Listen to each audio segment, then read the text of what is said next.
جی شروع کر لیں انشاءاللہ۔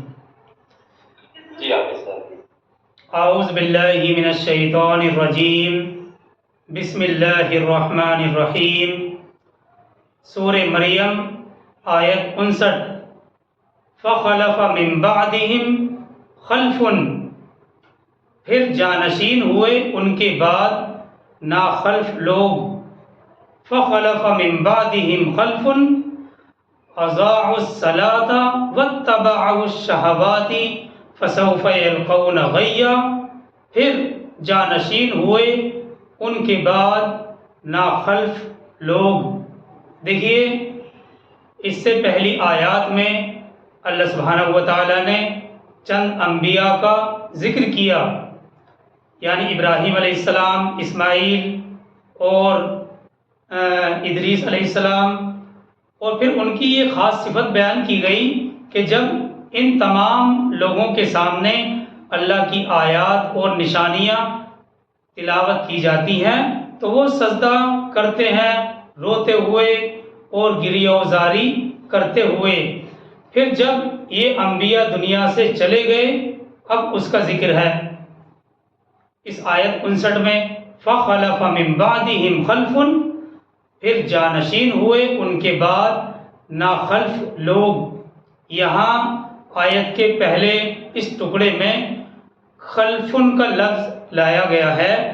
یہ لفظ جب لام کے ساکن کے ساتھ آتا ہے، خلفن یعنی لام کے اوپر جو جزم ہے، جب یہ لفظ لام کے ساکن کے ساتھ آتا ہے تو اس کے معنی ہوتے ہیں ناخلف لوگ، یعنی وہ لوگ جو اپنے اسلاف کے کردار کے خلاف عمل کرنے والے ہوں اور اپنے اسلاف کی نیک نامی اور ان کی بزرگی پر بٹا لگانے والے ہوں، ان کی بزرگی کو ٹھیس پہنچانے والے ہوں۔ آگے اسی آیت میں ہے اضاعوا الصلاۃ واتبعوا الشہوات فسوف یلقون غیا، انہوں نے نماز کو ضائع کر دیا اور خواہشات کی پیروی کی تو عنقریب وہ ملیں گے گمراہی سے، یعنی وہ عنقریب گمراہی میں مبتلا ہو جائیں گے۔ اضاعوا الصلاۃ واتبعوا الشہوات فسوف یلقون غیا، اس دوسرے فقرے کے جو الفاظ ہیں یہ بہت ہی قابل غور ہیں، اس لیے بغور سماعت فرمائیں۔ انہوں نے نماز کو ضائع کر دیا اور خواہشات کی پیروی کی تو عنقریب وہ ملیں گے گمراہی سے، یعنی وہ عنقریب گمراہی میں مبتلا ہو جائیں گے۔ دیکھیے یہاں ان لوگوں کی برائی کو بیان کرتے ہوئے سب سے پہلے ان کے نمازوں کو ضائع کرنے کو بیان کیا گیا ہے۔ یہاں جب ان لوگوں کی برائی بیان کی تو سب سے پہلے نمازوں کے ضائع کرنے کو بیان کیا گیا ہے۔ اس سے نماز کی اہمیت اور فضیلت بھی معلوم ہوتی ہے، یعنی یہ ناخلف لوگوں نے سب سے پہلے نماز چھوڑی یا پھر نماز سے غفلت برتنے لگے۔ جی ہاں، یہ ہر امت کے زوال کا پہلا قدم ہے۔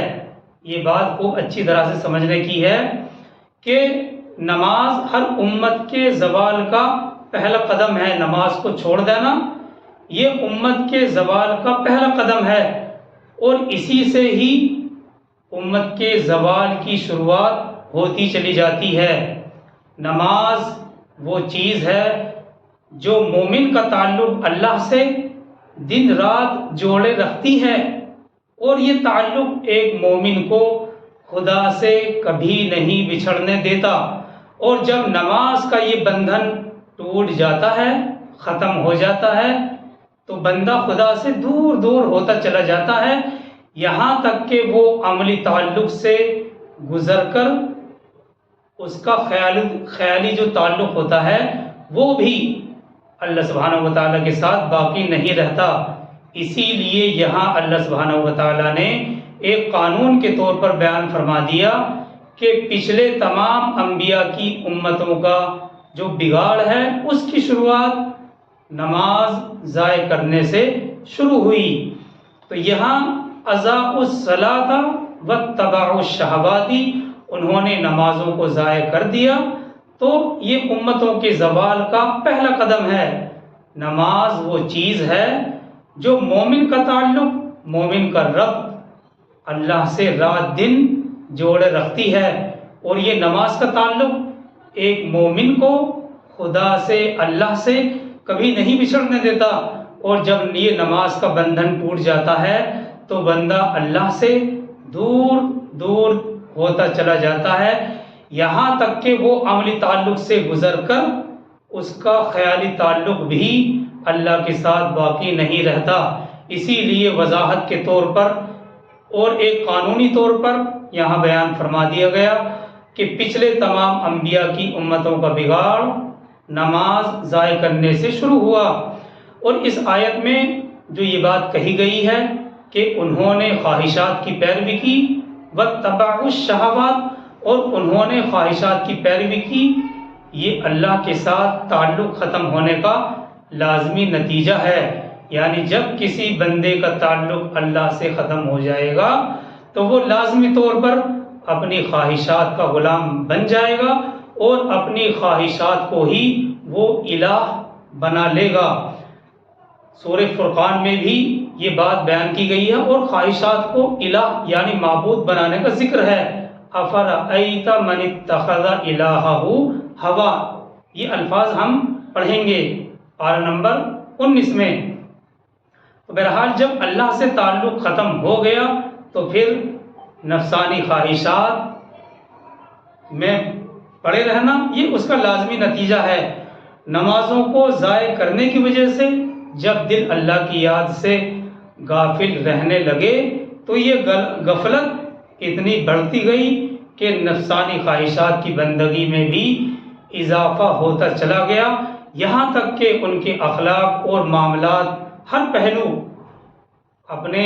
ان کے اخلاق اور معاملات کا ہر پہلو اپنے من مانے طریقوں کا پابند ہو گیا، اور یکسر انہوں نے احکام الہیہ کو پس پشت ڈال دیا۔ اس سے معلوم ہوا کہ نماز کو ضائع کر دینا یہ گناہ عظیم ہے۔ حضرت فاروق اعظم نے اپنے تمام حکومت کے کارندوں کو یہ ہدایت لکھ کر بھیجی تھی، موطا امام مالک میں ہے کہ میرے نزدیک تمہارے سب کاموں میں سب سے زیادہ اہم اور فضیلت نماز کی ہے۔ جو شخص نماز کو ضائع کر دیتا ہے وہ دوسرے تمام دین کے احکام کو بھی اور زیادہ ضائع کرے گا۔ تو حضرت عمر رضی اللہ تعالی عنہ نے اپنی حکومت کے تمام کارندوں کو یہ ہدایت نامہ لکھ کر بھیجا تھا کہ میرے نزدیک تمہارے سب کاموں میں سب سے زیادہ اہم نماز ہے۔ جو شخص نماز کو ضائع کر دے گا وہ دوسرے تمام دین کے احکام کو بھی اور زیادہ ضائع کرے گا۔ اور اسی طرح سے نماز کے اندر خشوع و خضوع ہے۔ حضرت حذیفہ رضی اللہ تعالیٰ عنہ مشہور صحابی ہیں، ایک شخص کو انہوں نے دیکھا کہ وہ نماز کے آداب اور تعدیل ارکان میں کوتاہی کرتا ہے، تو اس سے دریافت کیا، یعنی نماز کے ارکان کو خشوع و خضوع اور صحیح طریقے پر ادا نہیں کر رہا تھا۔ تو حضرت حذیفہ نے اس کو دیکھ کر کہا، دریافت کیا کہ تم یہ نماز کب سے پڑھ رہے ہو؟ اس نے کہا 40 سال سے۔ حضرت حذیفہ نے کہا تم نے ایک نماز بھی نہیں پڑھی، اور اگر تم اسی طرح نماز پڑھتے ہوئے مر گئے تو یاد رکھو کہ فطرت محمدی کے خلاف مرو گے۔ قرطبی نے اس طرح کی اور بھی روایت نقل کرنے کے بعد یہ بات لکھی ہے کہ آج اہل علم لوگوں میں ایسے آدمی بھی پائے جاتے ہیں جو نماز کے آداب سے غافل صرف نقل و حرکت کرتے ہیں۔ یہ اہل علم کا حال ہے۔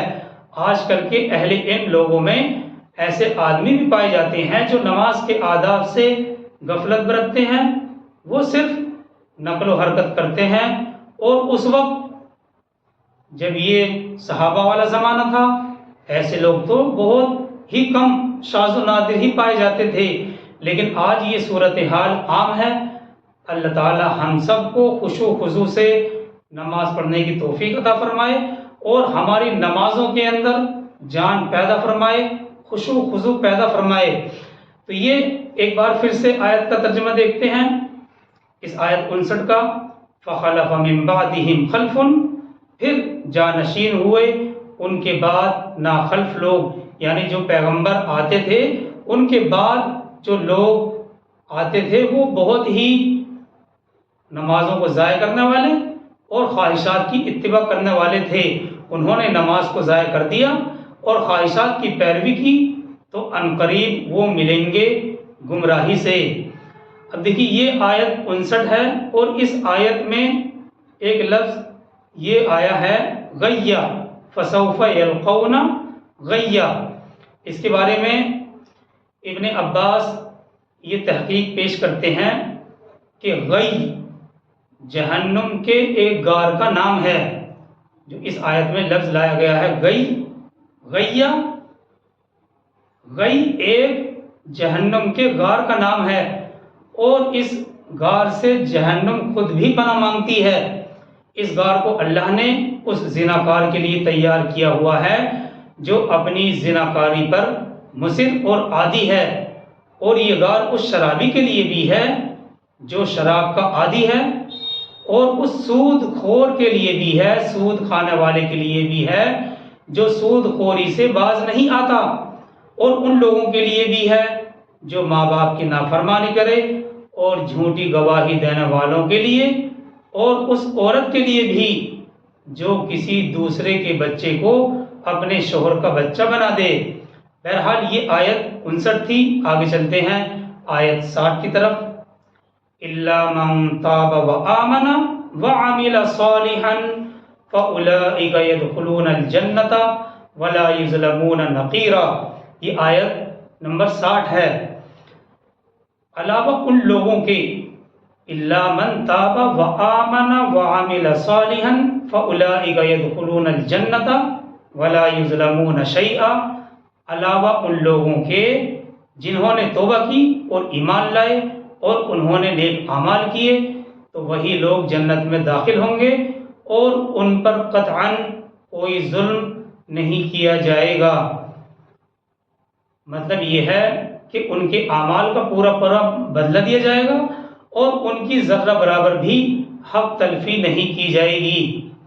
اس آیت کے تحت تفسیر عثمانی میں ہے، یعنی توبہ کا دروازہ ایسے مجرموں کے لیے بھی بند نہیں ہے جو گنہگار سچے دل سے توبہ کر کے ایمان اور عمل صالح کا راستہ اختیار کرے اور اپنے چال چلن کو درست کر لے۔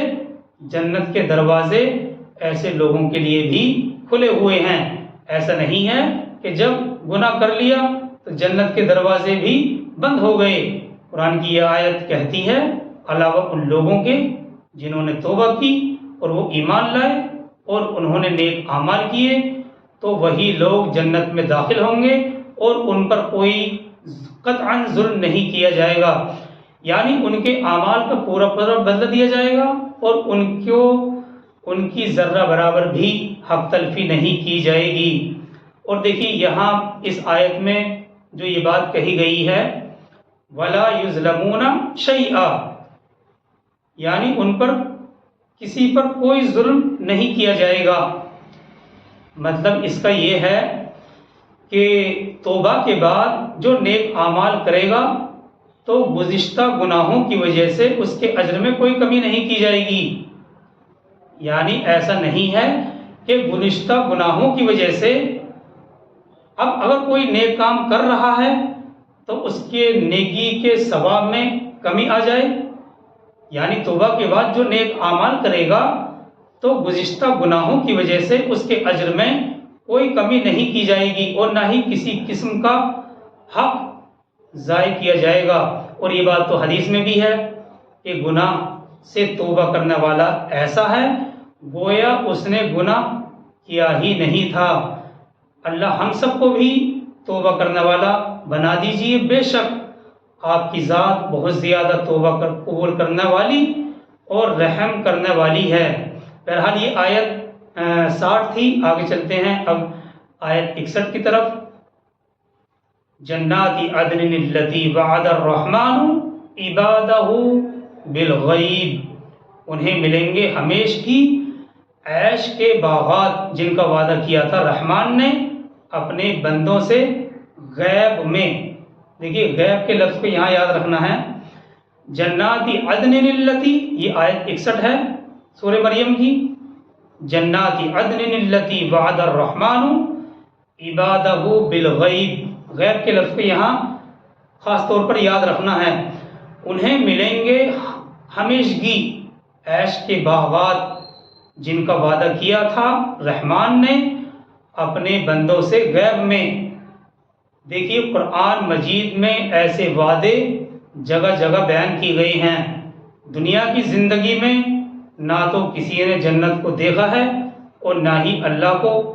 اب ظاہر سی بات ہے کہ یہ سارا معاملہ غیب ہی سے تو متعلق ہے. اسی لیے جو شخص اللہ کو اور اس کے تمام وعدوں کو سچ مانتا ہے وہ یؤمنون بالغیب کے تحت غیب پر ایمان لانا والا کہلاتا ہے. سورہ بقرہ کی جو پہلی ہی آیت ہے الذین یؤمنون، دوسری آیت الذین یؤمنون بالغیب کہ وہ غیب پر ایمان لاتے ہیں. تو یہاں بھی غیب کا لفظ ہے. تو قرآن مجید میں جگہ جگہ یہ وعدے کیے گئے ہیں دنیا کی زندگی میں نہ تو کسی نے جنت کو دیکھا ہے اور نہ ہی اللہ کو. اب ظاہر سی بات یہ ہے کہ یہ سارا معاملہ غیب ہی کا تو ہے. اسی لیے جو شخص اللہ کو اور اس کے تمام وعدوں کو سچ مانتا ہے وہ یؤمنون بالغیبی کے تحت غیب پر ایمان لانے والا کہلاتا ہے. اور اس آیت 61 کا آخری فقرہ ہے انہ کان وعدہ مأتیا، یقیناً اس کا وعدہ پورا ہونے والا ہی ہے. انہ کان وعدہ مأتیا، یقیناً اس کا یعنی رحمان کا اللہ کا وعدہ پورا ہونے والا ہی ہے. تفسیر ابن کثیر نے اس آیت کے تحت یہ نقل کیا ہے کہ اللہ کے جو وعدے ہوتے ہیں اٹل ہوتے ہیں، یعنی اللہ کے وعدے وہ حقائق ہیں جو سامنے آ کر ہی رہیں گے. نہ اللہ وعدہ خلافی کرے اور نہ ہی وعدے کو بدلے. تمام لوگوں کو اللہ کے وعدوں کا سامنا ضرور کرنا پڑے گا اور تمام لوگ اللہ کے وعدوں کا سامنا ضرور کر کے رہیں گے. یہ آیت 61 کا آخری فقرہ تھا. انہ کان وعدہ مأتیا، یعنی اس کا وعدہ پورا ہونے والا ہی ہے. اور اللہ کے جو وعدے ہیں اٹل ہوتے ہیں. نہ تو اللہ وعدہ خلافی کرتا ہے اور نہ ہی اپنے وعدے کو بدلتا ہے. تمام لوگ، تمام انسان اللہ کے وعدوں کا سامنا ضرور کر کے رہیں گے. آگے چلتے ہیں آیت 62 کی طرف. لا يسمعون فيها لغوا الا سلاما، یہ آیت 62 ہے. وہ نہیں سنیں گے اس میں کوئی لغو بات مگر صرف سلام. لا يسمعون فيها لغوا الا سلاما، وہ نہیں سنیں گے اس میں کوئی لغو بات. کون نہیں سنیں گے؟ کس میں؟ یعنی اہل جنت میں نہیں سنیں گے اس میں کوئی لغو بات مگر صرف سلام. یعنی جنت میں ہر طرف سلامتی ہی سلامتی ہوگی اور ہر طرف سے ادھر سے بھی فرشتے آ جا رہے ہوں گے اور اہل جنت کو سلام کہہ رہے ہوں گے.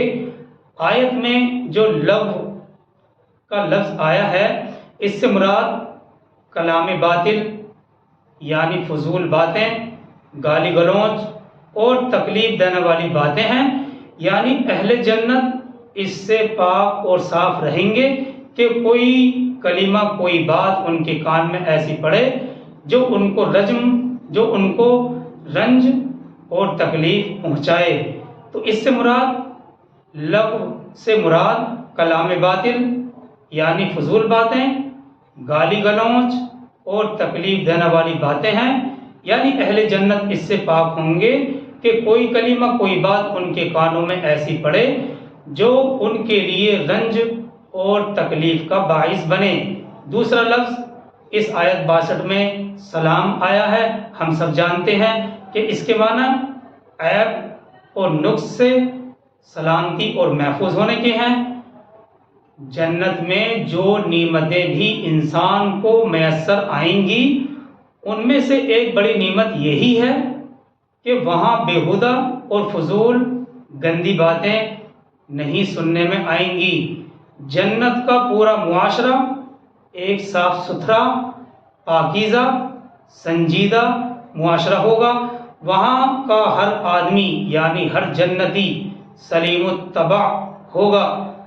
جنت میں رہنے والوں کو غیبتوں، گالیوں اور فحش باتوں سے پوری طرح سے نجات مل جائے گی۔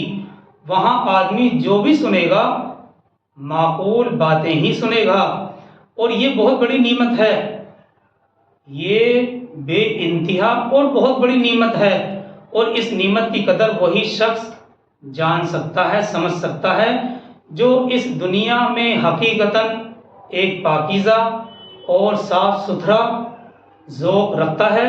وہ سلیم الطبع، نرم فطرت کا حامل ہے، کیونکہ وہی شخص یہ محسوس کر سکتا ہے کہ ایک انسان کے لیے ایک ایسی گندگی، ایک ایسی گندی سوسائٹی میں رہنا کتنی بڑی مصیبت ہے، جہاں کسی وقت بھی اس کے کان جھوٹ، فریب، فتنہ فساد اور گندی باتوں سے محفوظ نہ رہیں۔